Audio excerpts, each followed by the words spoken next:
Bonjour, donc je m'appelle Antoine, j'étais un élève de la prépa AL à la Canale, Cagnes-Ulm, entre 2015 et 2018.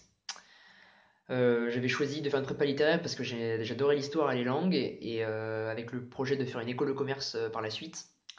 Et ensuite, j'avais choisi la Canale parce que c'était pas très loin de chez moi, et aussi parce que je savais que c'était une très bonne prépa où on pouvait réussir dans une ambiance vraiment sympa. C'est un choix que j'ai jamais regretté. La prépa, c'était un moment charnière de ma vie, sans aucun doute. Je suis arrivé là-bas sans vraiment savoir ce que je voulais faire, sans savoir franchement grand-chose, par exemple sur la philosophie, la littérature, etc. J'étais complètement largué. Et puis en Hippocagne, voilà, dans les 2 premières semaines, les profs vous disent, bon bah dans 6 mois, le texte là en grec ancien que tu sais à peine lire, bah tu vas le traduire. Et puis, en histoire, là, sur ce programme-là, ou en philo, dans 6 mois, tu devrais faire une dissertation de 6 heures dessus. Bon, ma réaction, évidemment, c'était de me dire, bon, bah, c'est impossible. Jamais j'y arriverai, enfin, c'est trop difficile, etc. Et la prépa, c'était ça tout le temps. Des exigences très élevées, vraiment une vraie rigueur. Et puis, une dynamique de groupe, parce que vous êtes entouré de plein de gens qui, comme vous, se disent que c'est pas possible, et puis petit à petit, on se met tous à travailler, on apprend de plus en plus de choses, et plus on apprend, et meilleur on devient, et du coup on réussit de mieux en mieux, et on est dans une sorte de dynamique positive qui, moi, m'a procuré beaucoup de bonheur, parce que le sentiment d'apprendre des choses, de maîtriser des concepts de plus en plus complexes, de lire des livres qui auparavant vous paraissaient complètement illisibles, c'est franchement jouissif du point de vue intellectuel, et moi j'en ai un excellent souvenir.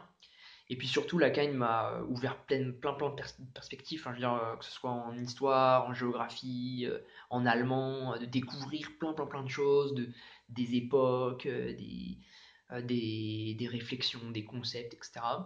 Et c'est ce qui m'a poussé par la suite, du coup, à candidater à Sciences Po en histoire pour faire de la recherche. Donc, en parallèle de Sciences Po, je me suis aussi inscrit à l'INALCO, donc l'Institut national des langues et cultures de l'Orient, pour apprendre l'estonien, et j'ai écrit mon mémoire d'histoire sur l'histoire de l'Estonie. Et en Cagne aussi, j'avais décidé de faire une école de commerce, donc j'ai passé le concours, j'ai eu l'ESSEC, et là-bas, à l'ESSEC, j'ai fait un double diplôme avec la Bocconi, qui est une université italienne dans laquelle je suis actuellement. Et donc je passe 6 mois à Singapour, puis 3 mois à Mumbai, 6 mois à Milan, donc à la Bocconi. Et après, je reviens en France pour terminer mon cursus. Et je pense que typiquement, je suis rentré en Cagne sans savoir ce que je voulais faire. Et en fait, en sortant, j'avais compris que ce qui m'intéressait le plus, c'était d'avoir des expériences diverses et de me confronter à des situations différentes, d'essayer de découvrir des choses dans des contextes différents. Et c'est ce qui m'a poussé du coup à faire ces choix après la Cagne, que j'ai pu faire grâce au dossier que j'avais, hein, un bon dossier grâce à la prépa, mais aussi parce que j'avais pris ce temps et j'avais été dans ce contexte où j'ai pu réfléchir à la fois qui j'étais, ce que je voulais faire, et aussi ce qu'il était possible de faire. Et évidemment, c'est sûr que quand on voit les choses de ce point de vue-là, pour moi, la Cagne a été d'une richesse inestimable.